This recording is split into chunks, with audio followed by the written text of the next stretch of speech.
Good evening and welcome to Tucker Carlson Tonight. In a televised address to the country last night, as you know, the president made his case for why America needs a wall on our southern border and why that wall is so important that it's worth shutting down the federal government to get it. Democrats remained unmoved by the address. Leaders in Congress on the Democratic side, Chuck Schumer and Nancy Pelosi, delivered their party's initial response.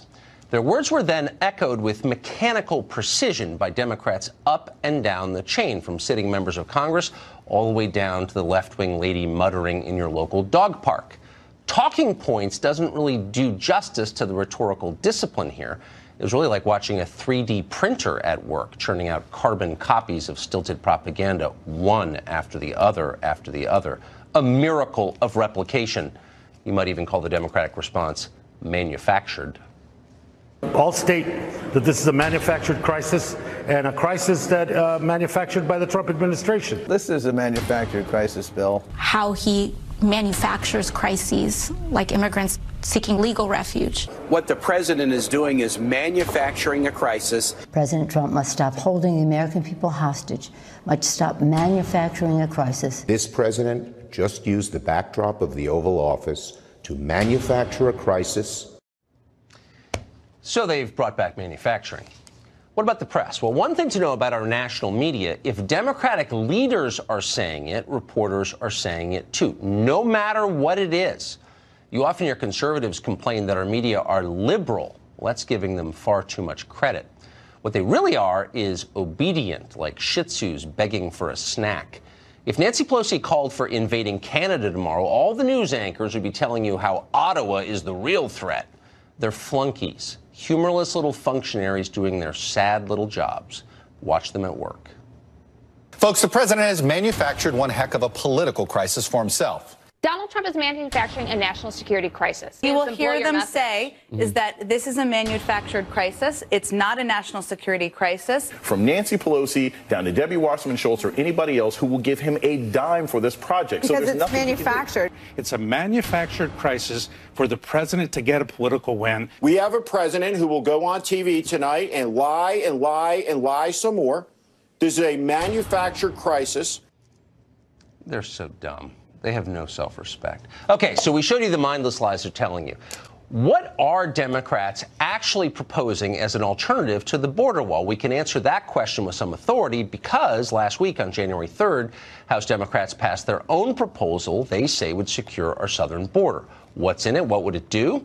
Well, nothing that is not being done already. The Democratic bill provides the same funding for partial fencing, border security technology, hiring more customs officers, and so forth that we already have.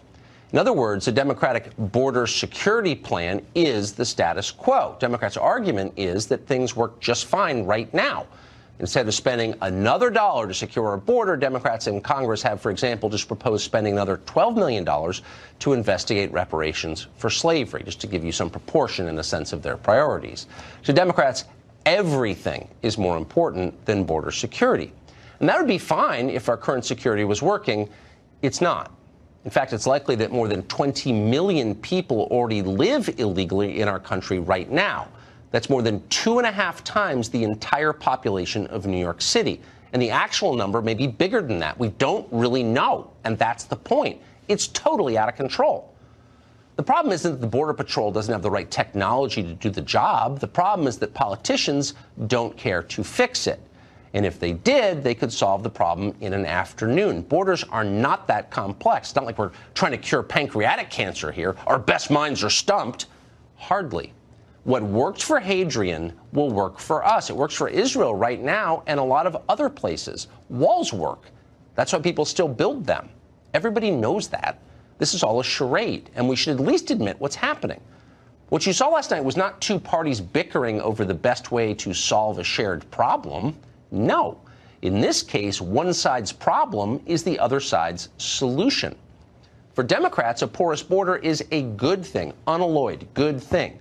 It means more low-wage workers for their donors. That's deeply appreciated. It means more compliant voters for them to replace the millions of actual Americans they have alienated. And then there's the emotional payoff of the whole thing. Democrats feel good about letting in poor people from around the world. These are people who don't make a lot of complicated demands about health care or dental or unfunded pensions or what their kids should be doing for a living. They're not whiny like Americans. They're not living reminders of how politicians have failed to fulfill their promises. No, they're just grateful to be here. They're immigrants. Democrats love people like that. In fact, they come to love them much more than they love you. Congresswoman Ocasio-Cortez said that out loud just last night. The women and children on that border that are trying to seek refuge and seek opportunity in the United States of America with nothing but the shirt on their backs are acting more American than any person who seeks to keep them out ever will be. So people who show up here and ignore our laws are more American than you are. That's how Democrats feel. Keep that in mind as you watch this debate.